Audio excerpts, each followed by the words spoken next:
અને એટલા માટે આપણે સ્કૂલમાં ભણતા હતા ત્યારે કવિતા ભજન પણ કવિતાના રૂપમાં આવતું હતું કે હંસલો ને બગલો રે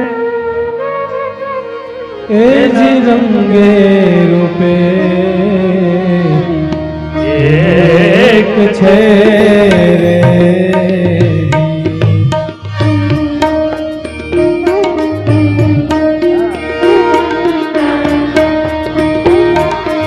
હંસલો ને બગલો રે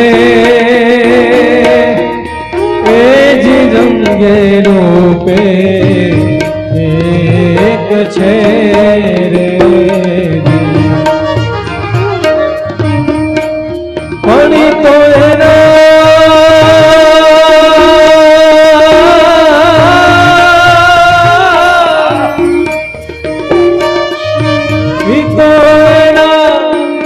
આહાર થકી રે ઓળખાય રે ઈ તો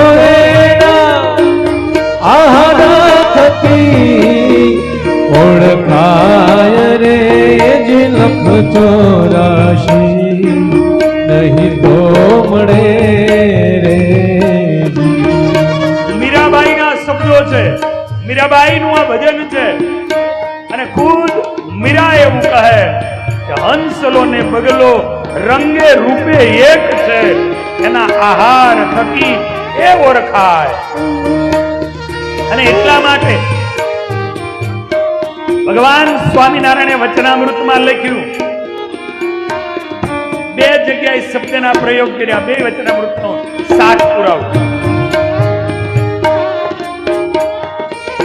પહેલા મહારાજ એવું કહે, એક જગ્યાએ મહારાજ કે વચનામૃતમાં કે એક ફાટેલી દ્રષ્ટિએ હાલ્યો જાય છે, આમ હાલ્યો જતો હોય, જોતો જતો હોય તો મહારાજ કે એને કામી નો માનવો, અને કે નીચું ઘાલીને હાલ્યો જાય છે તો એને નિષ્કામી નો માનવો. મહારાજ કે એમ નીચું ઘાલીને હાલ્યો જતો હોય આપણે એમ નહીં માની લેવું કે બહુ મોટા. બીજી બાબત મહારાજે કીધી, મહારાજ કે આ બધાય ઓળખાય ક્યારે? વચનામૃતમાં શ્રીજી મહારાજ કે 6 મહિના સુધી તમે એની હારે રહો તો ખબર પડે, એની હારે પથારી કરો. 5 જણાએ મોટી વાતો કરી દીધી, આપણે માની લીધું, પછી પસ્તાવાનો વારો આવે. બાહ્ય દ્રષ્ટિથી પ્રીત ન કરી લેતા, અંદરના ગુણો જોજો. આજ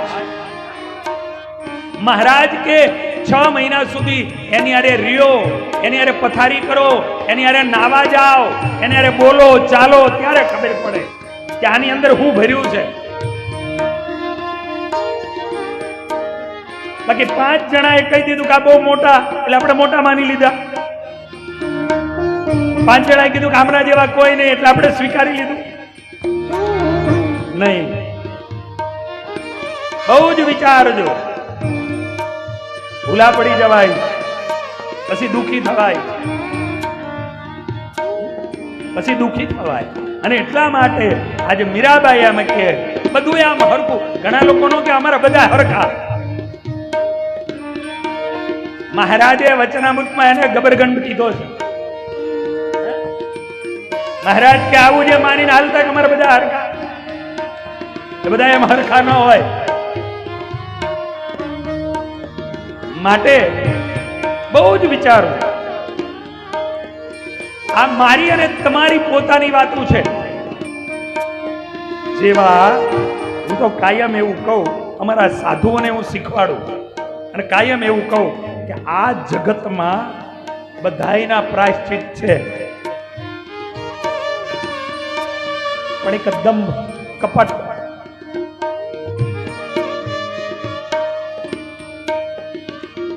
એનું કે પ્રતિક, એનું પ્રાયશ્ચિત નથી.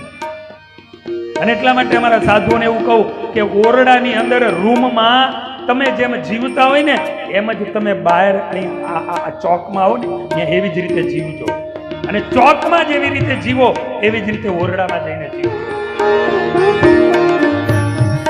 જિંદગીમાં કોઈ તકલીફો નહીં આવે, કારણ કે પાપ છાપરે ચડીને પુકારે છે.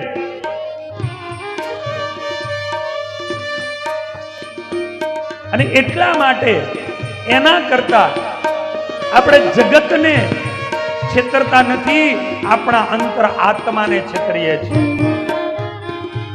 એટલે અયોધ્યા પ્રસાદજી મહારાજે લખ્યું કે બધા જ તરે પણ એક કપટી નર ન તરે રે મહારાજ. એક કપટી નર ન તરે રે મહારાજ. માટે જગતની સામે, આ તમને લોકોની માટેની, આ મારી માટેની, આ આપણી બધાની વાત છે કે જીવનમાં ભક્તિના માર્ગે આગળ વધીએ ત્યારે દંભ નો આવવો જોઈએ આપણા જીવનમાં. બસ જેવા છે એવા જ રહીએ, અને એની બહુ મજા છે. એ હળવાશથી જીવાય છે, બાકી તો બહુ વજન ઉપર આવે.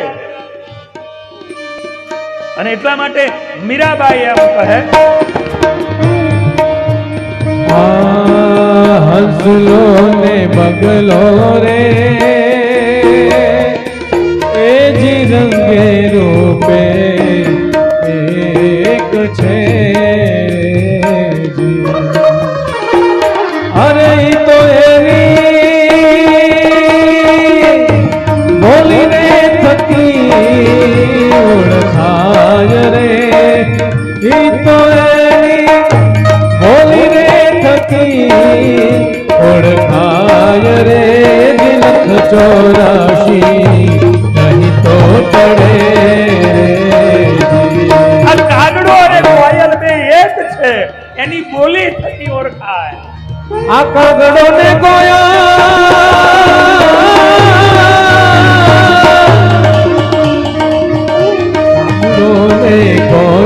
રે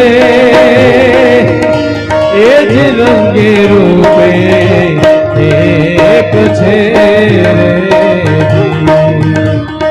પણ ઈ તો એની